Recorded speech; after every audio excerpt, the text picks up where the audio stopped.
ने कहा 30 साल से। सलमान साहब अब यहाँ पर मौजूद हैं, रेहान भी मौजूद है। कथा कलामी की बात चाहूँगा। सलमान की जो 2010 की टीम थी, आपका क्या ख्याल है, ये क्यों टूट गई गोल्ड मेडल जीतने के बाद? ये अभी एक बात की सकलैन ने कि 30 से ज़्यादा वाला नहीं खेलेंगे।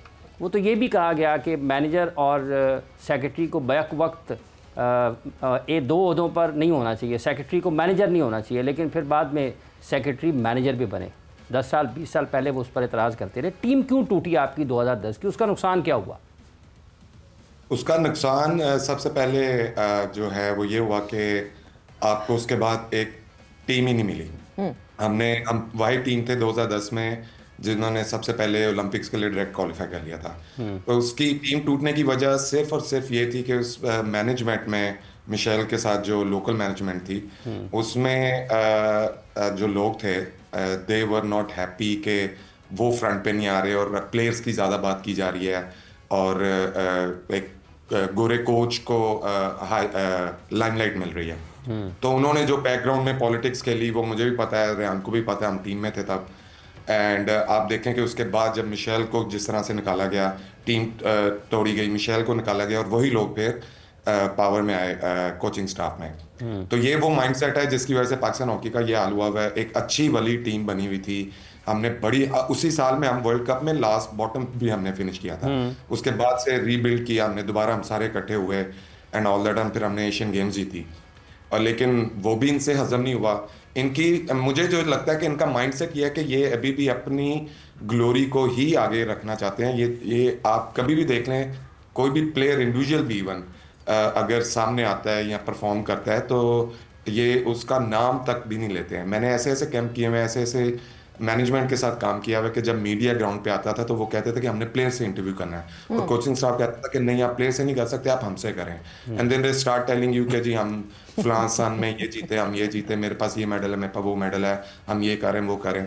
हमारी ट्रेनिंग जिस दिन मीडिया में ग्राउंड में मीडिया के कैमरे ज़्यादा आते थे तो हमारा कोच हम अक्सर कैंप्स में आता था तब आता था ग्राउंड में। सो इनका माइंडसेट ये है। और 2010 की टीम टूटने की वजह भी पीछे ही वो जो हमारी इंटरनल हॉकी की पॉलिटिक्स है, एक प्रोफेशनल जेलसी है, खुद ये परफॉर्म कर नहीं सकते, ये पावर में रहना चाहते हैं, पावर में रह के लाइमलाइट में रहना चाहते हैं। इन्होंने जो इवेंट जीते हुए हैं and that is long time ago. और आज की हॉकी को देखा जाए और आज की जो प्रोफेशनलिज्म को देखा जाए, ये दूर दूर तक उसको मैच नहीं करते हैं। So that was the reason, जो कि बड़े अफसोस की बात है कि हम अगर उसी टीम को कैरी ऑन किया जाता, कोच को रखा जाता, we were on a very good track. हम बड़ी एक पीक पे थे। हमें हमारा जो माइंडसेट मिशेल ने बनाया हुआ था and we were really really looking forward to Olympics. And then Olympics में भी तोड़ जोड़ करके ये लोग खुद चले गए एंड फिर सबने उसके बाद आप देख लें 2014 में सिर्फ चैंपियंस ट्रॉफी का फाइनल खेला एंड लेटर ऑन आप देख लें कि पाकिस्तान हॉकी का क्या हाल हुआ। जी भट्ट साहब आप कुछ कह रहे हैं? मैं थोड़ा सा एलेबोरेट करता हूँ इसको, क्योंकि बात सबसे पहले तो अग्री करते हैं इस पूरी बात से कि मैं इसको थोड़ा सा और मैं थोड़ा सा और इसको डिफाइन कर दूं कि ये हुआ क्यों था 2010 में। बेसिकली 2010 का फाइनल सेमीफाइनल हम जीत गए, फाइनल में हम पहुंच गए। फाइनल से 8 घंटे पहले सेक्रेटरी जनरल वहाँ पे पहुंचे हमारे पास सारा कुछ, और उन्होंने 4-5 सीनियर प्लेयर्स को बुला के $300 दिए। और $300 देने के बाद उन्होंने कहा कि ये आखिरी पैसे थे पाकिस्तान हॉकी फेडरेशन के पास, पीछे सब कुछ खाली है, अब आप लोगों के ऊपर है कि आप कल का फाइनल जीतो तो फिर देखो क्या नज़ारे होते हैं पाकिस्तान हॉकी के। हमने कहा ठीक है जी। अच्छा, हम लोग फाइनल जीत गए। अब फाइनल जीतने के बाद नज़ारे तो वो उन्होंने लिए, तो हमें क्या पता था कि हमने फाइनल जीतना है, सारा पैसा जो है पाकिस्तान हॉकी फेडरेशन को मिल जाना है और उसके बाद हम लोगों ने ही टीम में नहीं होना। बिकॉज इसके पीछे वजह ये थी कि वो सारे कहना था कि ये आखिरी 300 सिर्फ आपके हैं, इसके बाद आपको नहीं मिलेंगे। उसके बाद मैं आपको ये रियलिटी है, ये ऑन एयर में बात करूं, ये रियलिटी है। उसके बाद क्या हुआ, इन्होंने बैठ के कहा अब तो आ गए हैं पैसे हमारे पास, अब ये जो हमारी आंखों में चुपते हैं ना, जो सामने बात करते हैं। कर्नल मुदस्सिर साहब तो सेक्रेटरी नहीं थे? नहीं, उस वक्त जो उन्होंने कहा वही सेक्रेटरी थे। तो उन्होंने कहा कि ये तो हमारी आंखों में सकलैन हो गया, रेहान हो गया, सलमान अकबर हो गया, सुहेल अब्बास हो गया, वसीम हो गया, ये तो प्लेयर पावर है, ये तो हमें बोलने भी नहीं देंगे।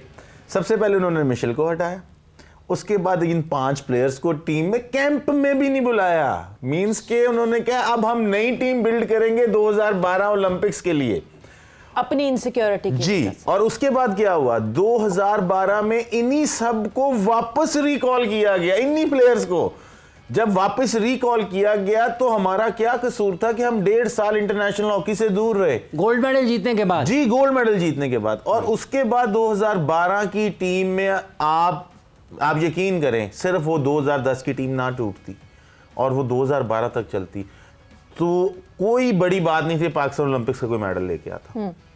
तो ये खुद ये नहीं चाहते कि वो ये चाहते हैं कि सिर्फ हम पावर में बैठे रहे। थिंक टैंक जो अल्टीमेटली जो कहने का मकसद है कि जो थिंक टैंक है ना वो management is very poor from Pakistan. क्यों उन्होंने टूर्स में हो तब वो मैचेस अरेंज नहीं कर सकते। पाकिस्तान 2012 के जो भारत में वर्ल्ड कप ना पार्टिसिपेट कर सका, इतने बड़े हमारे जो सेक्रेटरी साहब थे जो अपने आप को जो है वो हॉकी का किंग कहते हैं, वो वीजे अरेंज नहीं कर सके। पाकिस्तान वर्ल्ड कप से ही बाहर हो गया। मतलब थिंक टैंक में थिंकिंग एबिलिटी नहीं। 2006 में भी ऐसा ही हुआ कि हम वर्ल्ड कप में जो है वो 5वें नंबर पे आए, उसके साथ एशियन गेम थी।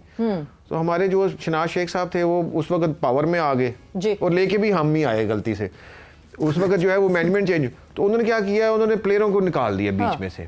तो हम एशियन गेम, मैंने उनको समझाया भी, अब जमाली साहब अल्लाह जन्नत नसीब करे, वो हमारे जो है वो प्रेसिडेंट थे। मैंने उनको कहा, मैंने कहा देखिए मैं सेंटर हाफ खेल रहा हूँ, मेरे सामने जितने भी ये फॉरवर्ड्स हैं मैं इनको पास देता हूँ, ये बेस्ट प्लेयर होते हैं, ये टॉप स्कोरर होते हैं, आप देखें इनके गोल तो देखें। मैंने कहा आप मुझे निकाल देंगे, मैं बैक बॉल कभी आपका दिल नहीं करता था कि रेहान को पास दें, खुद ही आप चाइना से भी हार जाएंगे। मैंने चैलेंज किया था जमाली साहब को, जो शनाज शेख साहब कहते नहीं यार हम भी ऐसे ही करते थे जब खेलते थे ना, हम छोड़ा तो हम भी यही कहते थे कि यार हमारे बगैर टीम नहीं चले। मैं कहा वो जमाना और सारे 11 अच्छे थे, अभी हमारे 5-6 प्लेयर अच्छे हैं, बाकी तो नहीं इतने अच्छे। हम चाइना से फर्स्ट टाइम हिस्ट्री में पाकिस्तान हार गया था एशियन गेम में, सेमीफाइनल। तो ये इस तरह के जो है थिंक टैंक जो है वो एक कह लें कि थिंक टैंक बड़ा एक जो है वो बड़ा प्रोफेशनल तरीके से, ये नहीं कि उनकी ग्लोरी साथ, जिस तरह सलमान ने कहा कि वो अभी तक वो 1986 का गोल्ड मेडल साथ लिए बैठे हैं, जी हमारे पास ये गोल्ड मेडल है, 94 का भी। ये देखिए थिंक टैंक्स का तो मसला है। एक मसला और जो कि बिकॉज वक्त का मुकाबला, सलमान आपकी तरफ मैं जरूर आना चाहूंगी। इतनी दूर बैठ के जब आप पाकिस्तान टीम के गोलकीपर्स को देखते हैं, हमने नेशंस कप में भी देखा, अभी अंडर 18 में भी जो है आपको गोलकीपर कोई अच्छा नहीं मिल रहा, कोई आपको दिल में कुछ अजीब सा होता है कि क्या पाकिस्तान हॉकी में अब ये गोलकीपर्स हैं? अपने आप को ब्लेम करते सलमान कभी कि मैं सिखा देता यार? ब्लेम नहीं, अफसोस होता है, बिल्कुल होता है। ब्लेम मैं अपने आप को क्यों करूं? It's not my job to create और bring up good goalkeepers in Pakistan. ये भी एक बड़ी पूरी गेम में एक वाहिद पोजीशन है जो कि बड़ी स्पेसिफिक है, और इस पे आप देख लें कि कोई कभी ध्यान ही नहीं दिया गया। अगर आप देखें कि मेरे बाद इमरान भट्ट आया था, उसने थोड़ा सा उसका लंबा करियर हुआ था, उसके बाद आप गोलकीपर्स की आप परफॉर्मेंस देखें रिसेंट पास्ट में भी तो बड़ी बड़ी डिसअपॉइंटिंग है। एक आधा मैच वो उसमें थोड़ा परफॉर्म कर जाएंगे, बट इन जनरल आप टूर्नामेंट बाय टूर्नामेंट देखें तो कोई प्रोमिनेंट परफॉर्मेंस पाकिस्तान के गोलकीपर्स की नहीं आई। उसकी वजह मेरे ख्याल में ये है कि आप गोलकीपर्स तो प्रोड्यूस कर ही नहीं सकें, लेकिन आप कोई गोलकीपर ट्रेनर ही नहीं प्रोड्यूस कर सकेंगे पाकिस्तान में। आज भी अगर आपका जो कोचिंग स्टाफ है उसमें अगर आप कोई भी गोलकीपर ट्रेनर कभी कोई नाम सुनने को मिल जाता है तो मुझे याद करना पड़ता है कि ये बंदा कहाँ का है, इसने कभी गोलकीपिंग किया है या इसका बैकग्राउंड क्या है गोलकीपर ट्रेनर का।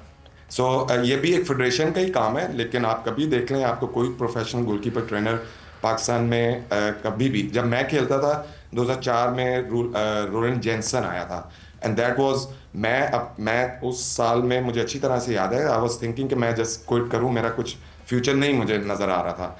बट व्हेन ही केम, वो एक प्रोफेशनल गोलकीपर ट्रेनर था, उसने मुझे ट्रेनिंग कराई and then I never look back. उससे पहले जब मेरी जो बेसिक्स हैं वो शाहिद अली खान थे, उन्होंने जितनी मेरे पे काम किया, बट वो एक पुराने स्टाइल की ट्रेनिंग थी, लेकिन उसका मुझे बहुत फ़ायदा हुआ। तो इन जनरल मैं आपको ये कहूँगा कि पाकिस्तान हॉकी फेडरेशन अगर ये जो फाइनेंस और पॉलिटिक्स और पावर गेम खेलना बंद करे और इन चीज़ों पे ध्यान दे। आप आज देख लें नेशन कप में जो कोचिंग स्टाफ है, आपने हेड कोच का सिर्फ काम होता है कि उसने मैच प्लान करना है, उसने ट्रेनिंग शेड्यूल करनी है, उसके साथ ट्रेनर होते हैं, स्टाफ होता है, पाकिस्तान हॉकी के साथ भी है। आपने सारी की सारी जिम्मेदारी हर चीज ताहिर जमान को करनी पड़ती है। उन्होंने हर चीज के लिए एक अलग वो होना चाहिए। एक आखिरी एक छोटा सा कमेंट मैं सकलैन साहब से लेना चाहती हूँ, बिकॉज़ लास्ट 50 सेकंड्स अभी जो पाकिस्तान टीम के 2 साल से कोच है वो सियालकोट के, वो हमारे जो जी क्या नाम उनका, साबर। देखिए ना ही हॉकी खेले हुए, ना ही उनका कोई कैरियर, गोलकीपर कोच है, और गोलकीपर पाकिस्तान टीम में कोच है क्योंकि सियालकोट के हैं। और ये टोटल डिसीजन 20 सालों में, देखिए मैं ऑन एयर कह रहा हूँ कि ये जितने भी थिंक टैंक और ये निचोड़ है ना, एक ही बंदे जो है वो कर रहा है। आसिफ बाजवा साहब सेक्रेटरी रहे हैं, अभी भी वही ये सारे प्लान कर रहे हैं।